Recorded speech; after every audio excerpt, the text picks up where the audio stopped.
Programa Realidades, o cotidiano à luz do saber. Apresentação, Marcelo Pelizori.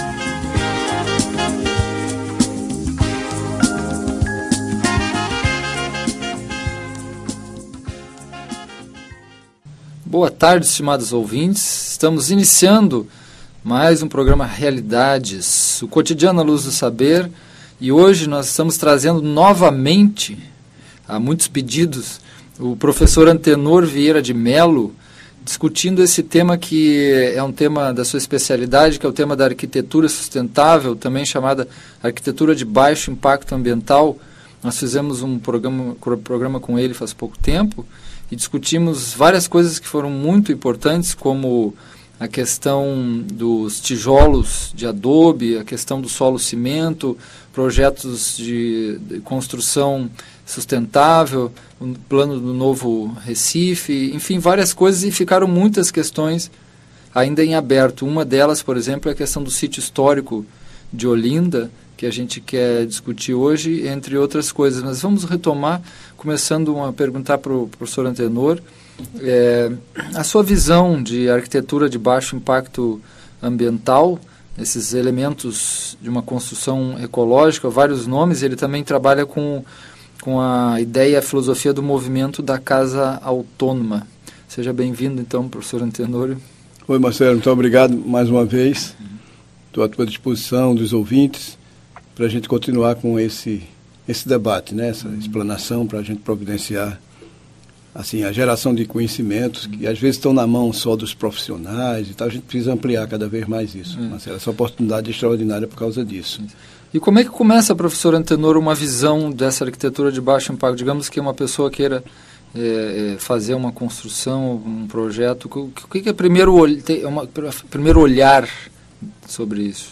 Veja, a gente hoje, o conceito de arquitetura de baixo impacto, porque qualquer ato de construção, ele impactua, sem dúvida nenhuma. Construir alguma coisa numa área qualquer é um impacto. Mas nós devemos fazer isso da melhor maneira possível, né? E aí fazer um somatório de interferências, um somatório de intervenções, que no fim a gente tenha um cálculo de que nós, nesse somatório, utilizamos o menos possível as energias, né? Nós tenhamos preservado o máximo possível a ambiência local, essa visão do localismo, essa visão da localidade.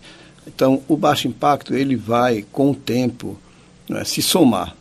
Ou seja, esse débito que a gente está tendo hoje com a natureza, que é o cotidiano da sua violência que a gente provoca contra ela, nós vamos tender a diminuir muito isso. As autonomias dos materiais hoje, a própria indústria, Marcelo, já começa a trabalhar com materiais, a ofertar materiais que vão providenciar com o tempo o baixo impacto da arquitetura. Então, uma pessoa que quer construir uma casa deve pesquisar hoje, né? Antigamente a gente pesquisava mais o desenho, a importação de modos de construção, muitas vezes, na maior parte, importados da Europa, né, da América do Norte, e nenhuma relação com a nossa cultura, às vezes. A gente, em vez de olhar o vizinho, a gente olhava lá na frente o outro país.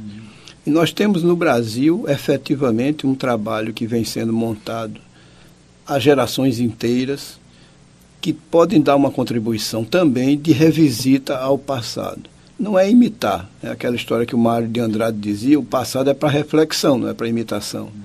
Mas vários produtos, várias formas de construção desses produtos e também do edifício podem ser representados, podem ser retirados dessa memória extraordinária que a gente tem da contribuição das três etnias.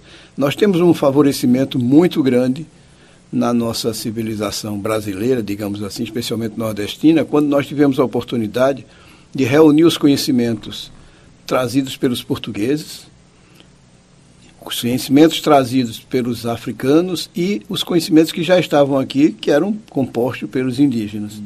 Nós temos possibilidade de refazer procedimentos, claro que colocando eles com uma visão do futuro. A gente não quer voltar ao passado da construção, ao contrário.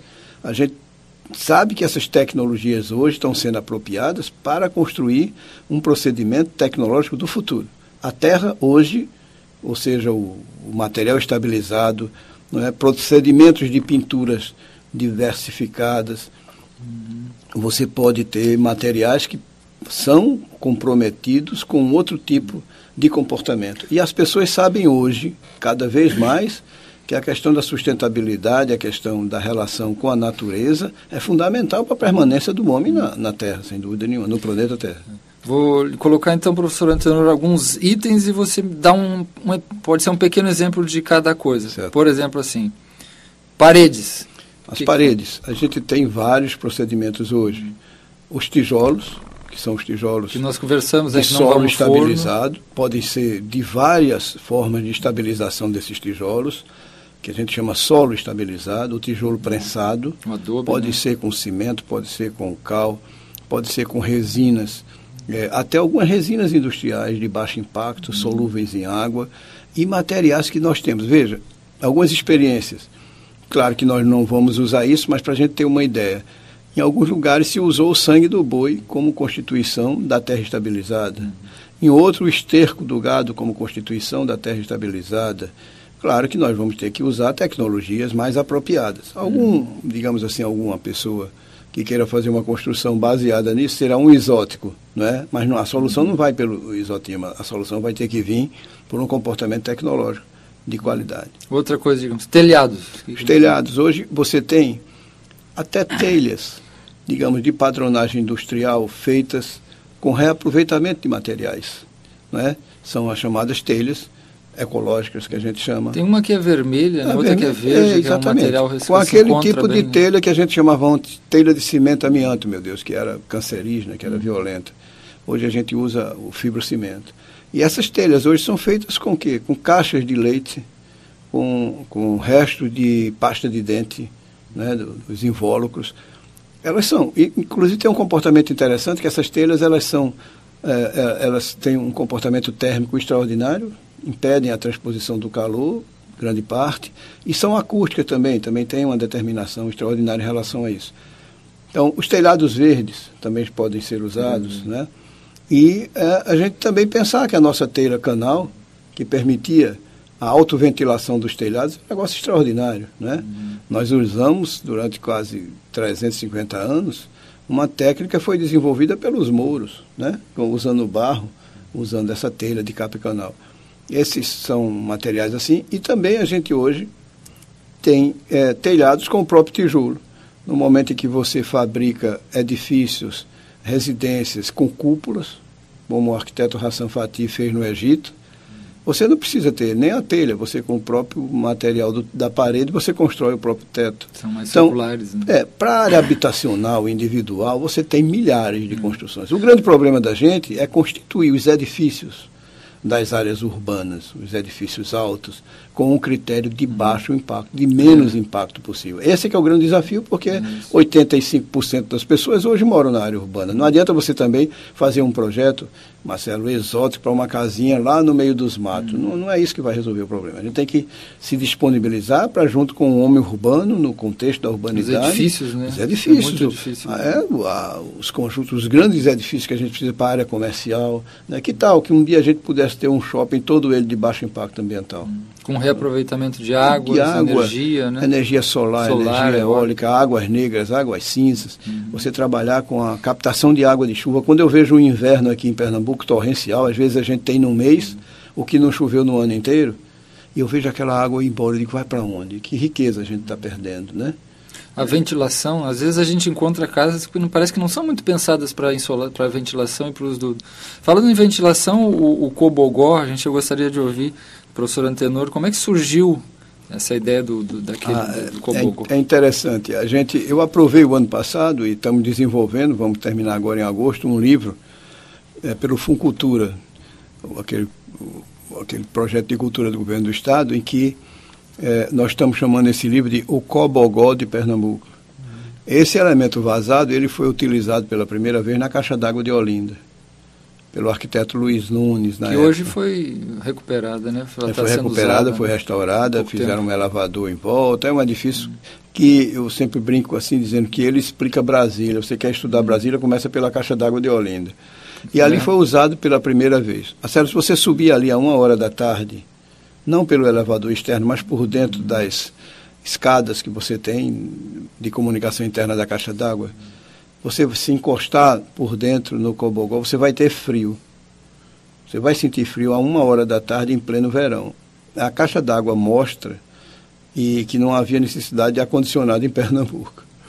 Mas essa importação dos modos de construção, da própria arquitetura, tem sido um contrassenso. Você vê edifícios inteiramente com painéis de vidro, né, provocando o que na Europa se chama uma estufa, que os europeus usam para botar as plantas tropicais embaixo, e até para as casas, né, porque eles precisam ter, no inverno precisa ter aquecimento. O vidro é um elemento extraordinário para provocar esse efeito estufa. Você faz isso no Nordeste, onde a gente tem uma insolação extraordinária, o que vai acontecer? Você vai trazer o efeito estufa para dentro do edifício.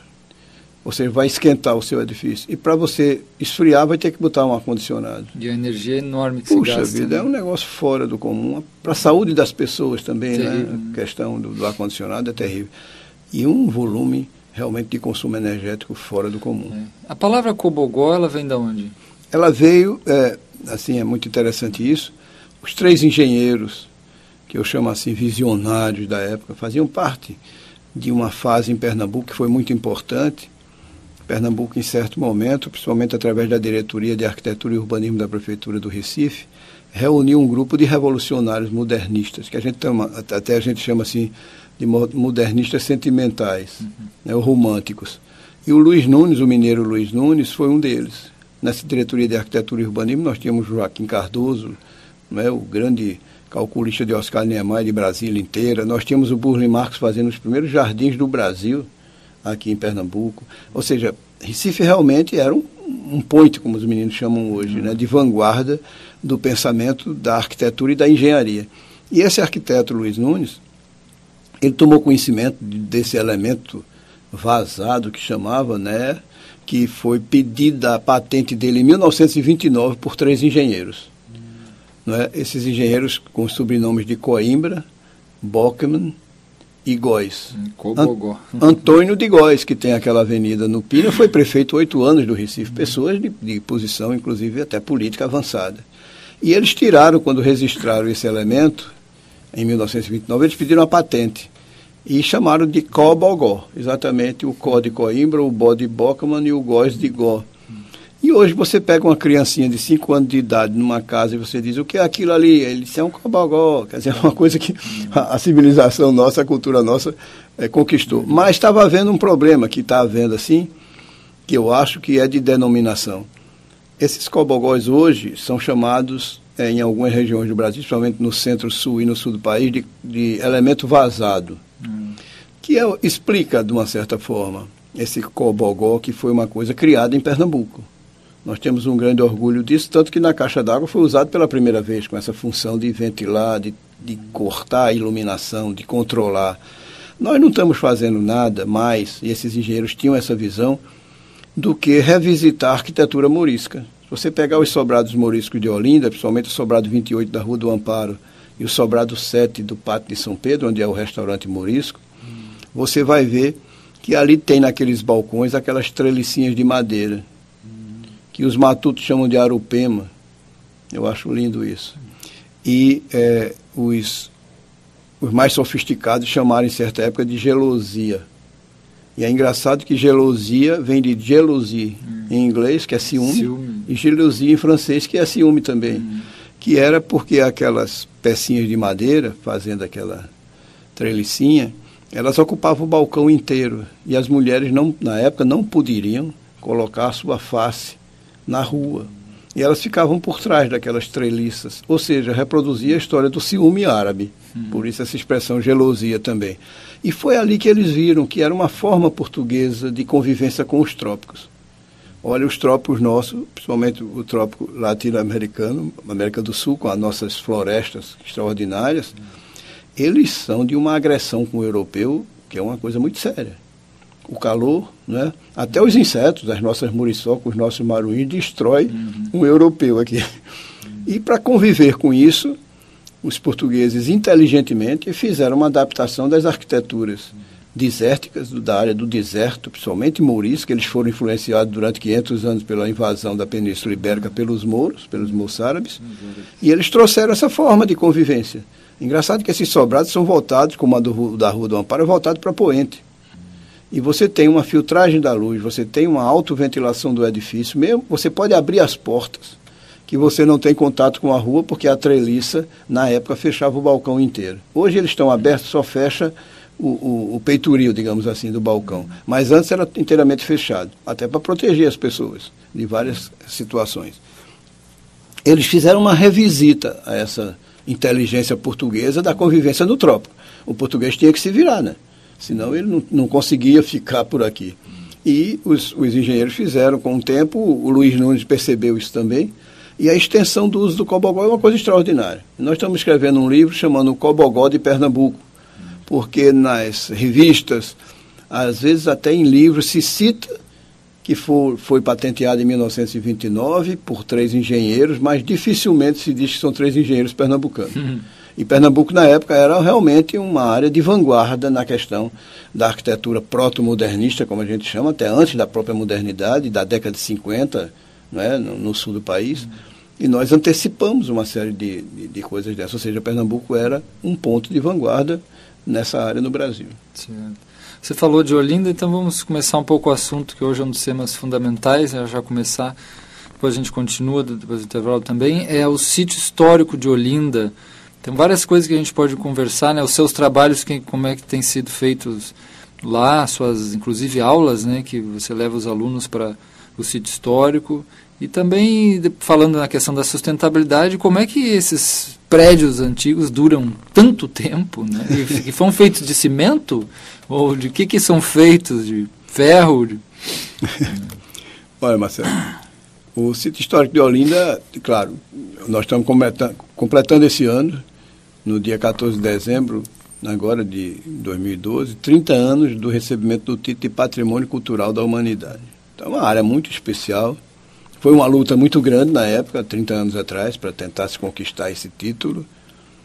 E pela representação que ele tem de uma série de indicativos para a sociedade, para a cultura local. Primeiro, ele tem uma área de vegetação extraordinária, como você tem uma concentração no Horto del Rei, o sítio dos Manguinhos atual, o antigo Jardim Botânico, que é a maior área de concentração verde em sítio histórico na América Latina.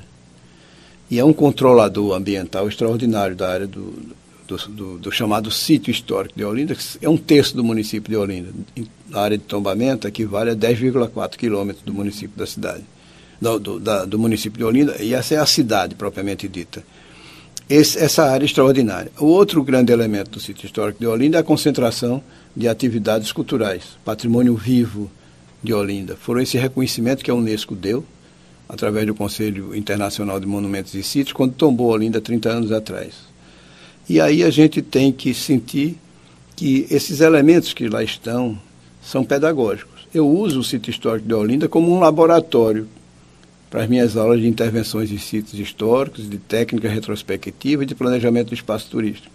Eu dou essas 3 disciplinas na universidade e uso o laboratório do sítio histórico. Que privilégio, né? A Universidade Federal de Pernambuco não construiu absolutamente nada, não gastou um centavo, e nós podemos usar como um laboratório uma área dessa, né? Que vem desde o século XVI até agora, se constituindo e fazendo uma leitura. Você chega no sítio histórico, é um livro aberto, extraordinário. Você tem componentes como os 2 sobradinhos muristas que eu falei do século XVII, e você vai até a antecipação da modernidade brasileira numa área dessa. É fantástico. E as construções realmente são impressionantes. Não havia cimento. Os edifícios que a gente restaurou, eu já restaurei edifícios do século XVII até o século XX, e a gente não encontrava nessas restaurações, quando a gente observava as alvenarias, tirava os rebocos, alguns até já tinham caído, a gente não via esses materiais extremamente poluentes e violentos do ponto de vista da sua constituição, como são os cimentos, né, ensacados, os cimentos Portland. É claro que havia técnicas que hoje estão sendo reabilitadas, inclusive no mundo inteiro. A tecnologia da cal, por exemplo, ela tem um conceito de utilização extraordinária até como pintura, não é? A gente partiu, numa certa época, para fazer a obsolescência tecnológica da cal, com materiais sintéticos, tintas, altamente poluentes. Depois vamos falar desse ponto, falar látex, disso, né? Tinta altamente poluente. E a cal, hoje, está sendo reabilitada em vários países no mundo inteiro. As tintas mineralizadas, as tintas silicosas, todas elas estão vindo de uma nova visão sobre os procedimentos tecnológicos que envolvem a cal. Alguns países no mundo estão proibindo, eu acho que dentro de 5 a 10 anos, muitos deles terão proibido a utilização de algumas tintas, né, de tecnologia extremamente violenta em seus territórios. E a alternativa está sendo a utilização de materiais naturais. Nós vamos voltar a esse tema do sítio histórico de Olinda, tem muita coisa para conversar ainda, e também esse tema das tintas, né, logo após o nosso intervalo.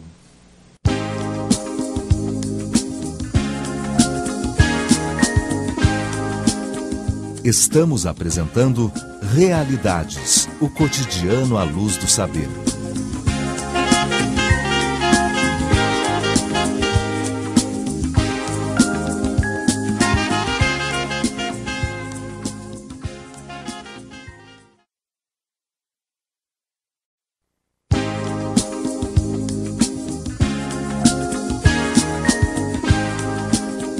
Voltamos a apresentar Realidades, o cotidiano à luz do saber.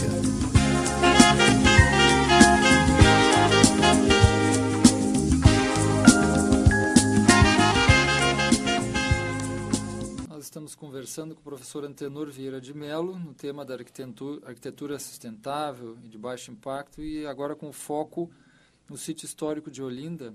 O professor falava sobre os materiais utilizados. Que tipo de materiais eram utilizados desses prédios que duravam muito mais do que os de hoje em dia, né? Hoje em dia.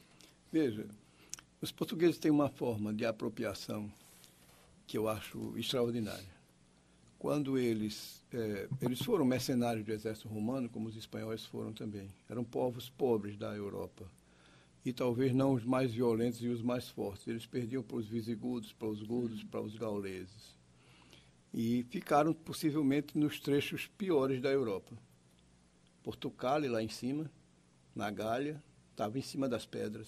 O que restou para eles lá, eles foram sendo empurrados para uma condição realmente ruim. Os solos mais aproveitáveis, os povos mais fortes, mais assim, militares, mais poderosos, daqueles chapéus com chifres na cabeça, eles tomaram as melhores regiões da Europa. Sobrou muito pouco. Mas a inteligência humana é extraordinária, ela se adapta de uma maneira extraordinária. E os portugueses começaram a trabalhar uma ideia que era a constituição de cidades a partir do momento em que eles se transformaram quase que no império português da circunnavegação, não é? Eles começaram a fazer digamos, um assentamento muito especial. Os espanhóis, muito mais influenciados pelo exército romano, digamos, pelos assentamentos dos exércitos romanos, constituíram as suas cidades na América Latina ortogonais. E no interior, eles não tinham muita convivência com o litoral. Eles eram agropecuaristas, preferiam ir lá para dentro, criar gado e cavalo e plantar, enquanto que os portugueses, por estarem numa situação que o que sobrou para eles foi o mar na frente. Ou ia de mar adentro ou não tinham o que fazer na vida. Eles viraram pescadores, desenvolveram embarcações extraordinárias com o tempo, com o abacalhoamento dos peixes, podendo salgar, passar às vezes 6 meses, 1 ano no mar, não só produzindo e botando no porão, como sobrevivendo. E conseguiram chegar em vários lugares no mundo. E nos lugares que eles chegaram, eles nunca foram, digamos assim, prepotentes de imposição da sua cultura. Eles foram muito mais absorventes de culturas externas. Os nossos beirais de tríplice telhas, que a gente encontra tanto em edifícios antigos em Olinda, a beira sobre beira e bica, quando os portugueses tomaram contato com os palácios e os pagodes chineses na China, Macau, viram que havia possibilidade de você lançar água com 3 telhas, uma em cima da outra, distante da sua parede, porque nos trópicos a água destrói as paredes, pela umidade, pelo mofo, por tudo isso. E eles saíram adaptando no mundo inteiro situações. O contato com os mouros fez com que os portugueses do sul, da Península Ibérica, onde os mouros dominaram durante tanto tempo, constituíssem todo um acervo de conhecimentos baseado no barro. É engraçado que Portugal se divide em 2 formas de expressão, do barro e da pedra. A pedra lá para o norte, lá em cima, Portucale, onde eles nasceram, né? Os portucalenses, como os romanos chamavam, e embaixo a planície ibérica, não é? Com o barro. E também é engraçado que os portugueses se dividem entre morenos e louros, né? Os louros lá perto da Gália e os morenos na Península Ibérica, por influência até do contato com os mouros, durante 500 anos. E eles desenvolveram capacidade de fazer absorção de conhecimento. Os espanhóis chegaram na América Latina, por exemplo, Peru, Lima, construíram Lima lá dentro. Nada, nenhum contato com o litoral. E uma cidade inteiramente ortogonal, dirigida a um centro físico. Ele reproduziu um assentamento dos exércitos romanos no mundo inteiro. Os portugueses foram bem mais ecológicos, eles foram bem mais, eu digo assim, interpretativos do local onde eles chegavam. O que é que eles faziam? Eles não constituíam uma cidade, eles constituíam manchas de ocupação. O foral de Olinda, que o rei manda para Duarte Coelho, os donatários não possuíam as cidades, eles usavam, eles eram poceiros. Eles recebiam o direito de uso, mas não recebiam a posse era da coroa portuguesa. E o rei também dizia o seguinte, olha, para você ficar aí, você vai ter que obedecer a uma série de regras do proprietário, que sou eu. Então, o foral de Olinda, o que dá a carta de fora do Duarte Coelho, que explica como é que ele deveria ocupar a área, para mim é a primeira carta urbanística do Brasil. E é engraçado que os caras dizem, olha, ali será o curral das vacas. Ali o senhor, naquela outra região, vai plantar madeiras para a energia. Na época a energia deles era o carvão, né? Naquela outra o senhor não toque não, que ali tem madeiras extraordinárias, tem um cedro pernambucano, que é uma das madeiras que constituíram os nossos altares, a gente hoje praticamente não tem mais nenhuma árvore do cedro, o mogno, materiais que a gente tem na Europa hoje, e que a gente tinha aqui de uma maneira extraordinária. Eles disseram, olha, nós temos uma lei, só quem pode tocar nessas madeiras somos nós, que é para tirar e exportar. Chamava as madeiras de lei. Quanto melhores as melhores madeiras estavam numa relação de uma lei régia, dizendo, não toque não, só quem pode tocar. Ideia é madeira de lei. Madeira de lei, são as melhores madeiras, porque eram aquelas reservadas para a coroa portuguesa cortar e mandar para a Europa. E eles começaram também, eles têm uma coisa extraordinária. E aí, por exemplo, os morros, os portugueses do norte tiveram grande influência também na nossa cultura, não só do sul. O barro foi trazido pelo sul e a pedra foi trazida pelo norte. E os portugueses do norte, eles tinham uma capacidade também muito grande de trabalhar essa pedra. A gente continua usando algumas expressões erradas. A gente chama o tijoleiro de pedreiro. Não deveria ser, né? Porque quem faz o trabalho com a pedra não é quem com barro não é o pedreiro, é o tijoleiro, é o que devia ser, o que a gente deveria chamar. Mas essa divisão faz com que os portugueses chegassem nos locais e observassem, primeiro, a ecologia do local. Quais são os materiais que eu tenho aqui? Quais são os povos que moram por aqui? Pegaram os indígenas, as nossas primeiras construções era de taipa coberta de palha. As primeiras ermidas nossas, a igreja da Sé nossa, era feita de palha, ou seja, de material ecológico. Você raspava o que tinha à sua volta. Você não tinha como trazer esse material de fora, e os portugueses tiveram uma capacidade incrível de fazer isso. Os espanhóis, na absorção da América Latina, eles são extremamente ricos do ponto de vista da artesania, como a gente chama do artesanato do tijolo. Talvez sejam os melhores no mundo na capacidade de executar edifícios com tijolos aparentes. Se você for aqui em Paulista, aqui perto, os Lundes construíram uma igreja aqui numa praça no centro de Paulista, que é toda em tijolo aparente. E foram artesãos espanhóis que eles importaram para fazer aquilo. É uma coisa impressionante, o nível do acabamento, não é? E uma presença de cimento. Sempre o barro e a cal, não é, trabalhando, e as fibras, às vezes, usava o sisal, às vezes usava o esterco de gado, misturando no reboco. Para dar essa liga no barro. Para dar essa liga no barro, fazer rebocos flexíveis, que hoje a gente gasta rios de dinheiro comprando resinas epocídicas, resinas, né, acrílicas. Eles usavam, às vezes, até a clina do animal, que eles chamavam, né? né, do gado, do cavalo, para misturar e fazer um fiberglass, como a gente chama hoje, uma fibra de vidro. Eles faziam com esses materiais. Isso era porque você tem expressões de construção de adobe 2000 anos antes de Cristo, na Núbia, no Egito. E a gente fica pensando, e como é que a casa de mestre Vitalino em Caruaru também é de adobe? Como é que Vitalino descobriu isso? Houve uma transposição extraordinária. E os portugueses eram inteligentíssimos de chegar no local, e com o tempo é que eles iam descobrindo que no subsolo tinha cal.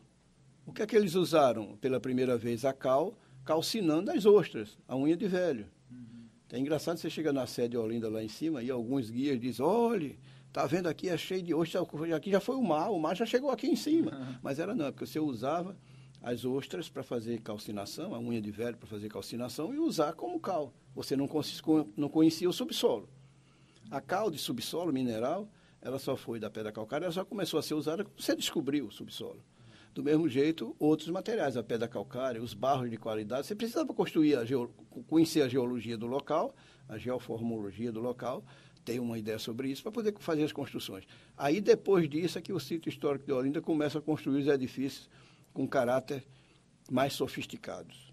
E a gente, para estudar a arquitetura religiosa do Brasil, segundo o nosso guru, né, o professor Lúcio Costa, autor de todo o projeto urbanístico de Brasília, ele dizia que em Olinda existia a única igreja no Brasil que tinha pedigree.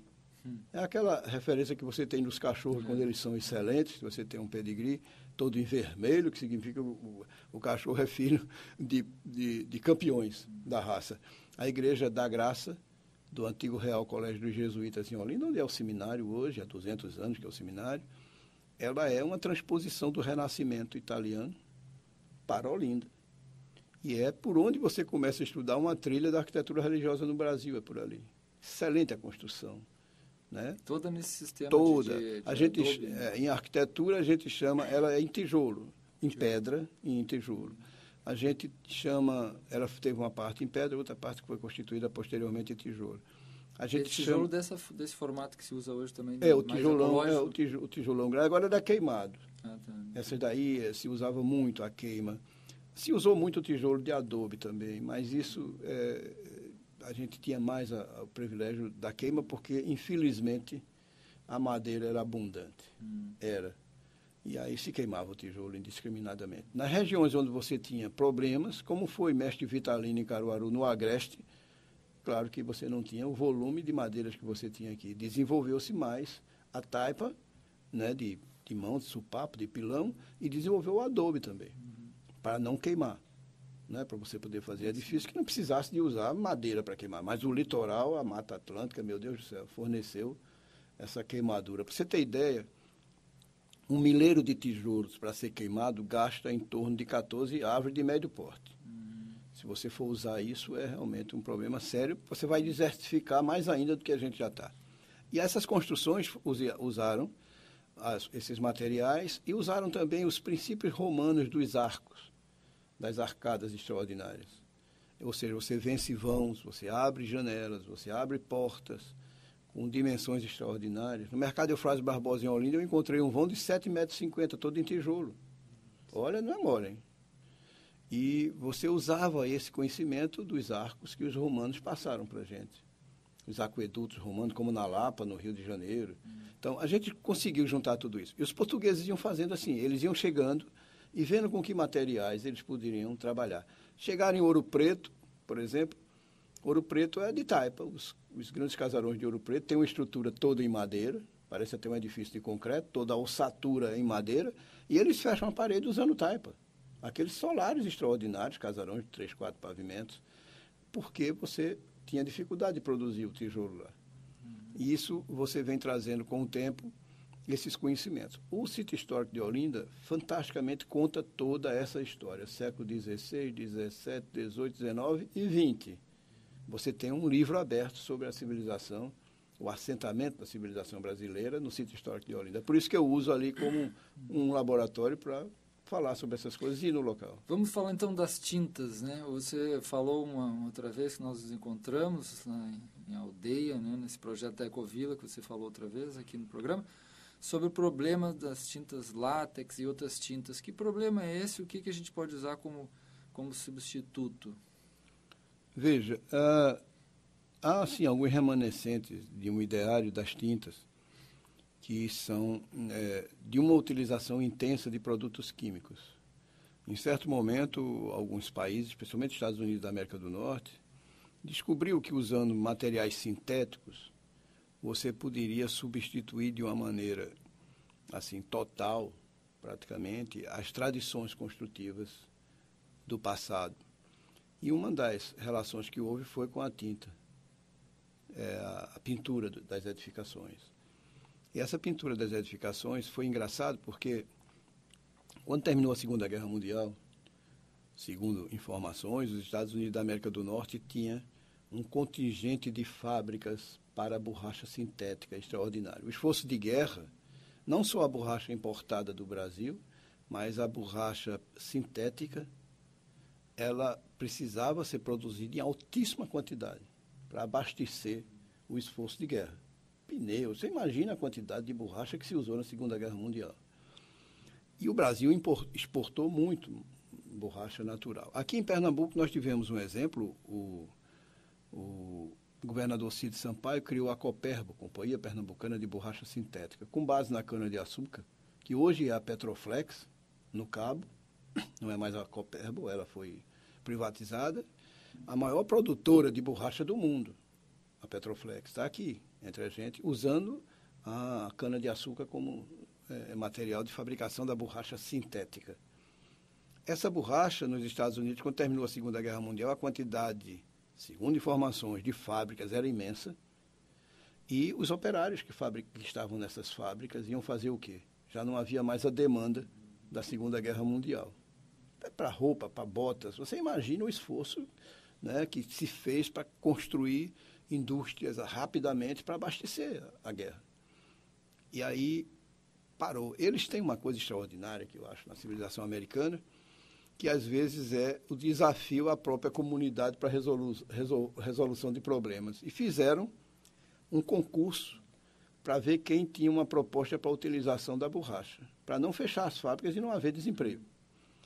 E dizem que uma pessoa, eu não tenho um nome assim na memória, fez uma proposta de usar a borracha nas tintas, a borracha sintética como elemento de pintura, só que dissolvendo ela. Ela vinha de forma líquida. Para isso, ele precisava fazer também uma carga química para dar rentabilidade econômica a essa tinta. Não podia ser só de borracha. Aí eles pegam polivinil acetato, a PVA, polivinil acetato, PVA, que é um talco industrial, para dar carga na tinta e dar esse aspecto dela, de rugosidade, de textura. Só que a tinta, ela vem misturada com a borracha. Claro que a mídia não ia chamar de borracha sintética, de tinta PVA borracha, chamou de PVA latex, que é uma palavra bem mais fácil de... E dizem que isso foi um concurso dentro dos Estados Unidos. O que nós podemos fazer com a borracha? E nesse concurso foi apresentada essa proposta de usar a borracha dissolvida para fazer pintura. E essa pintura, ela foi de uma capacidade imensa. Inclusive, foi criada uma gama de tonalidades extraordinárias, que você não tinha com a cal. Né? E tinha uma grande ideia também, porque essa tinta, a borracha era dissolvida num solvente organoclorado, que hoje é proibido nos Estados Unidos. Esse solvente organoclorado dissolve a borracha quando você passa na parede, que diz, lá vem o cheiro da tinta, é o solvente organoclorado volatizando. Vai para uma camada de ozônio e ele impactua 10 vezes mais do que o CO2. Tem esse negócio. E intoxica as pessoas, não é? Você, quando vai pintar, você tira, por causa do cheiro da tinta, você tira os velhos, tira as crianças recém-nascidas, tira os animais, tira tudo. É muito forte, ele é extremamente forte. E hoje, com esse conceito de, digamos, de saúde ambiental que a gente procura dar, tem havido uma certa rejeição em alguns países no mundo inteiro. E agora estão voltando as tintas à base de composição com base na cal. Isso é uma forma da gente ter uma recuperação dos procedimentos de saúde. Nós vamos continuar esse tema aí das tintas, né? Tintas minerais, tintas sintéticas, mas vamos fazer antes um pequeno intervalo, já voltamos.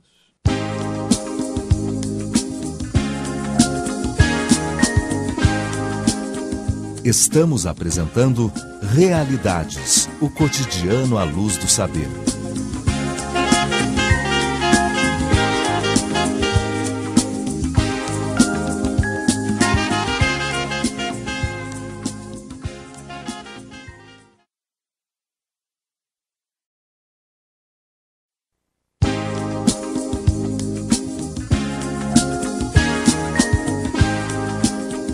Voltamos a apresentar Realidades, o cotidiano à luz do saber.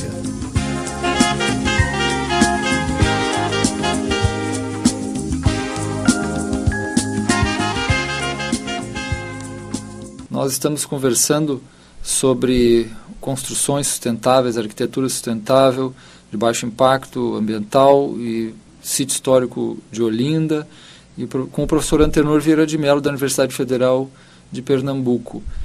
O professor falava da questão das tintas, né? O problema, assim, foi um avanço em termos de uma tecnologia nova, né? As tintas sintéticas, no caso, ele estava citando o PVA, né? E ele vai falar um pouco dos problemas sobre isso, que tem isso também. Bom, essas tintas hoje, elas têm sido observadas, Marcelo, por questões de saúde também, né? Questões de saúde. Há uma grande produção, às vezes, de mofo, bolor e bactérias nos ambientes. Isso é um prejuízo sério do ponto de vista de saúde. Porque a tinta, ela cria um emborrachamento, aí a umidade é um processo assim? Através dessa umidade, você desenvolve os fungos, os bolores e as bactérias. Isso é um problema sério. Você veja que hoje já muitas indústrias corrigem isso, vendendo o chamado tintas hospitalares.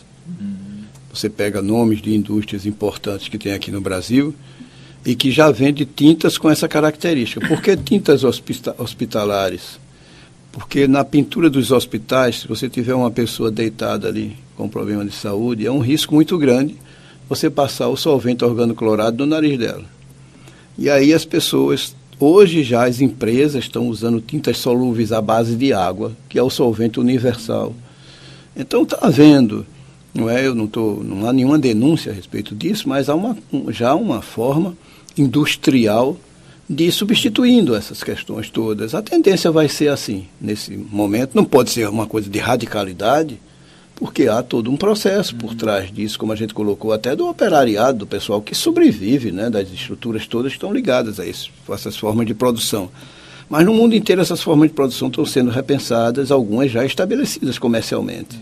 Como eu estou citando, você vai pegar aqui vários prospectos de indústrias produtoras de tintas em que a água está sendo o elemento básico de formulação. E o que as pessoas podem utilizar, assim, de coisas mais alternativas mesmo em termos de pinturas, de tinturas? O que você está utilizando também em alguns lugares?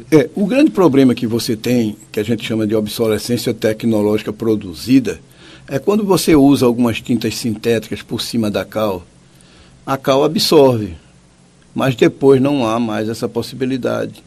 A tinta sintética, por emborrachar com a micropelícula de borracha à parede, a cal não segura mais em cima. Os procedimentos de tintas minerais não seguram mais em cima. Você tem que ter uma possibilidade de fazer a reversão, uma colagem dessas novas tintas. Eu tenho 3 casas, inclusive a minha casa, que minha filha, a mais nova, tinha um processo asmático, e eu fiz uma reversão dessa tinta látex utilizando a cal. As tintas minerais de base calcária, elas são, obviamente, elas são alcalinas e não permitem a produção desses outros elementos que são os bolores, as bactérias e os fungos.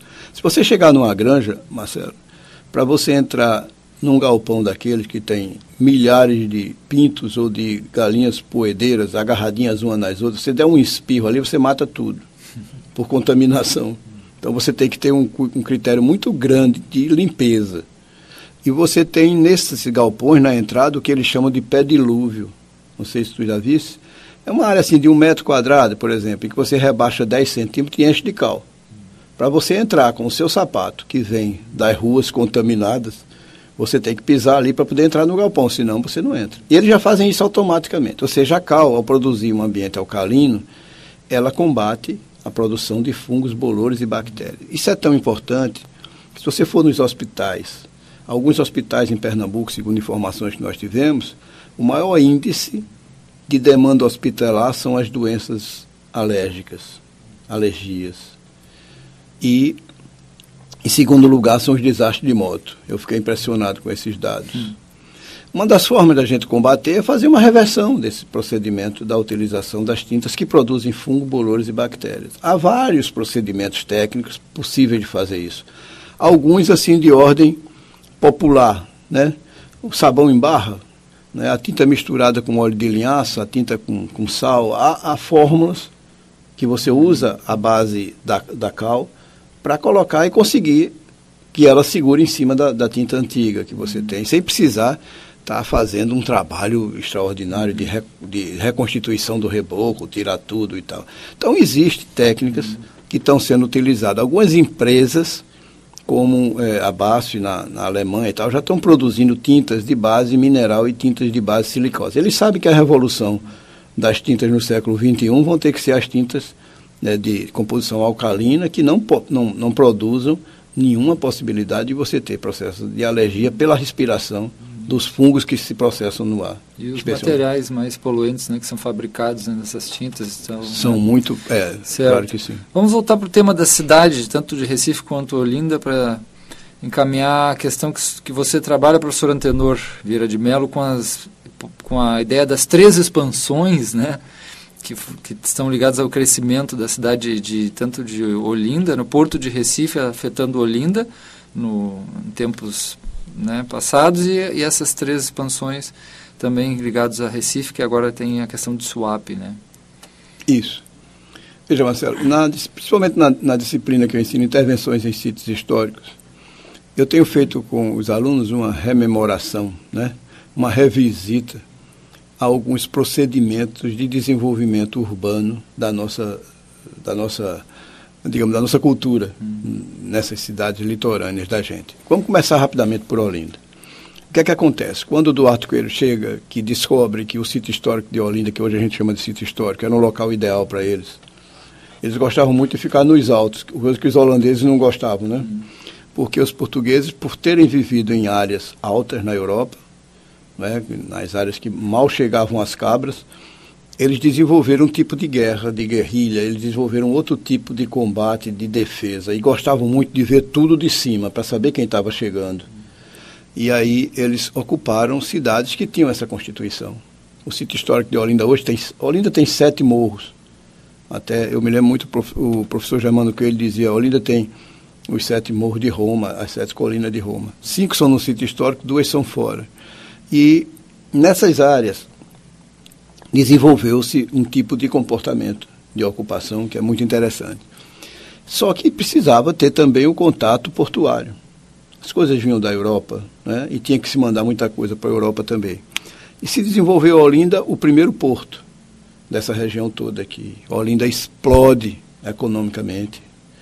Né, foi um dos pontos da América Latina de maior desenvolvimento econômico, com a cana-de-açúcar e as outras trocas que foram feitas.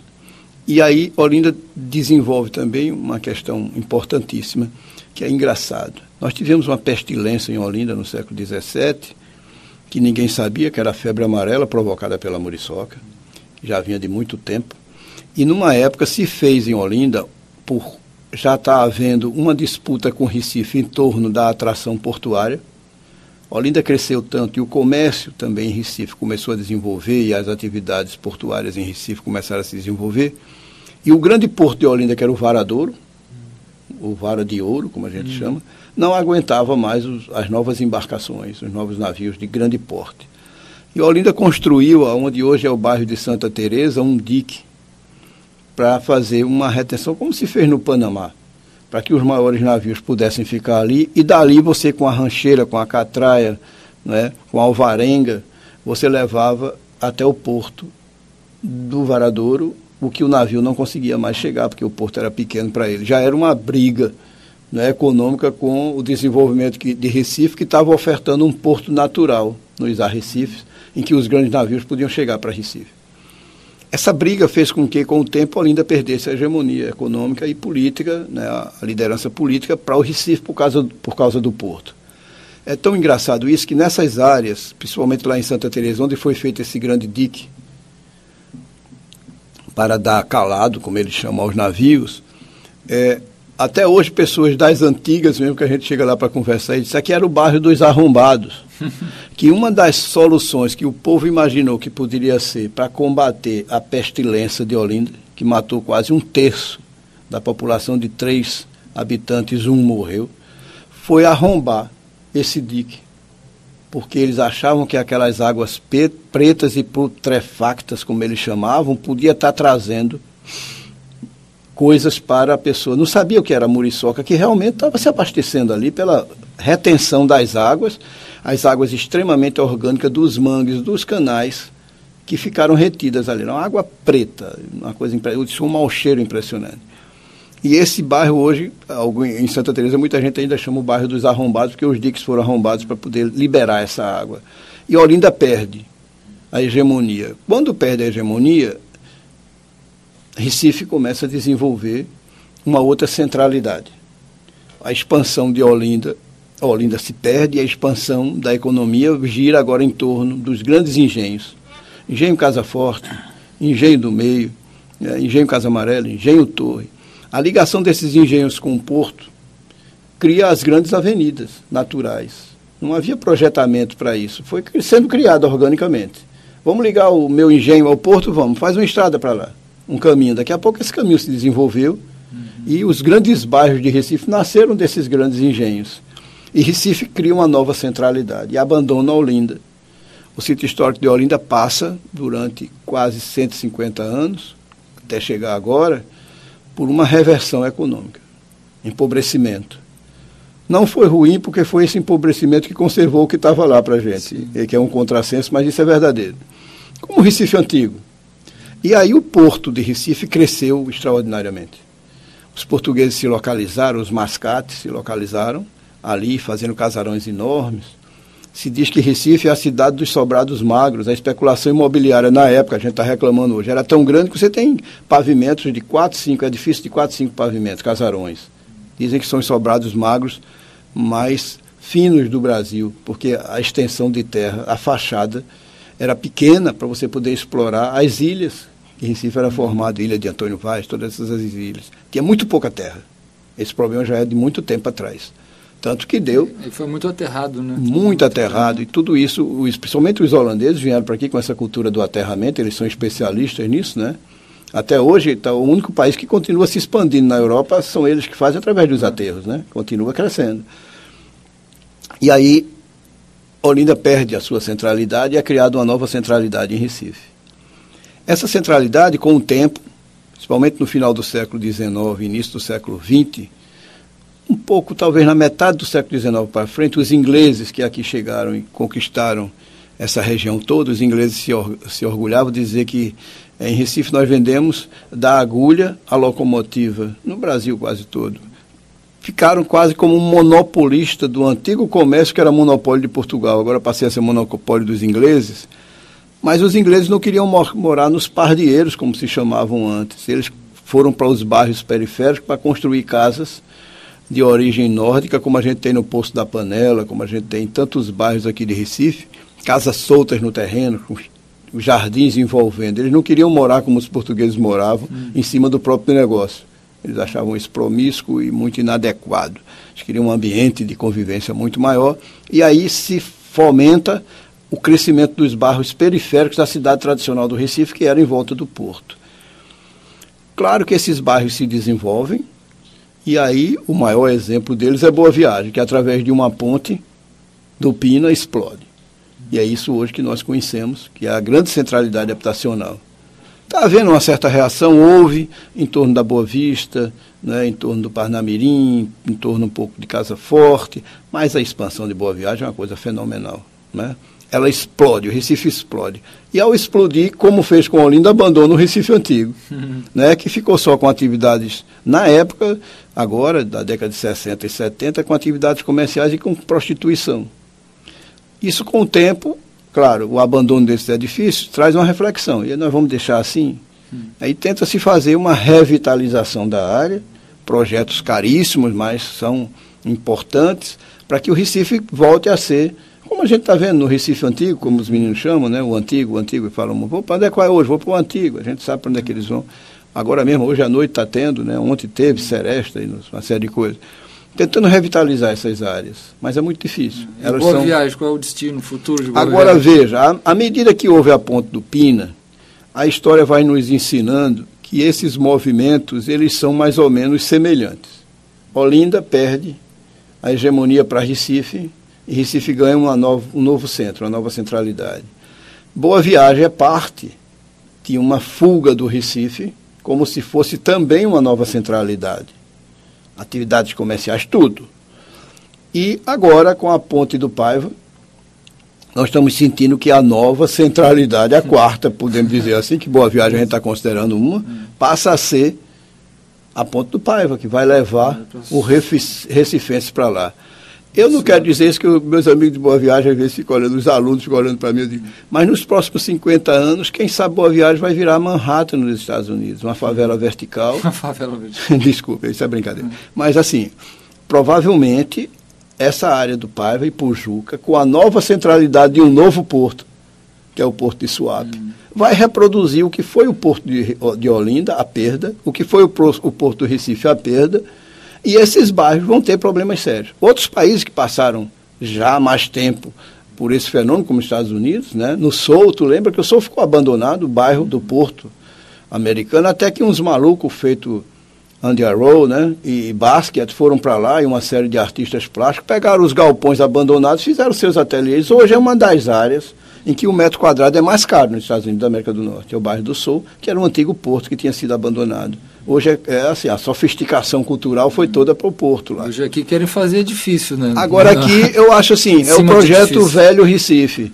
que eu não acho novo Recife. É um modelo que nós tivemos em outros países que faliu.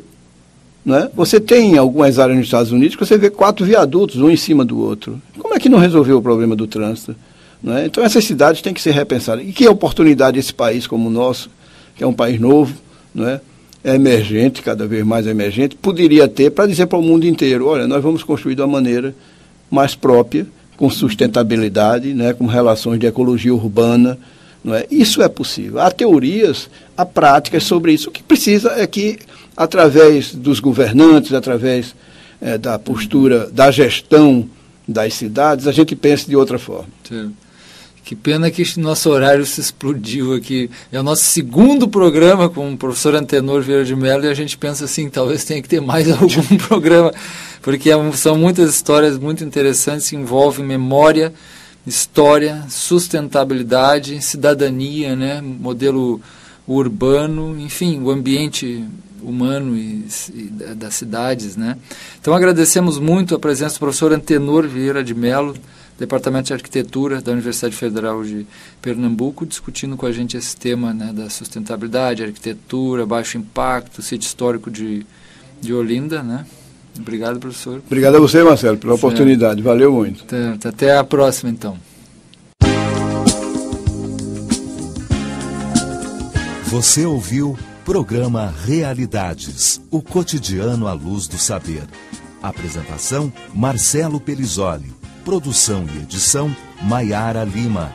Edição de áudio, Normando Carneiro. Apoio, Proeste UFPE e professor Sandro Saião.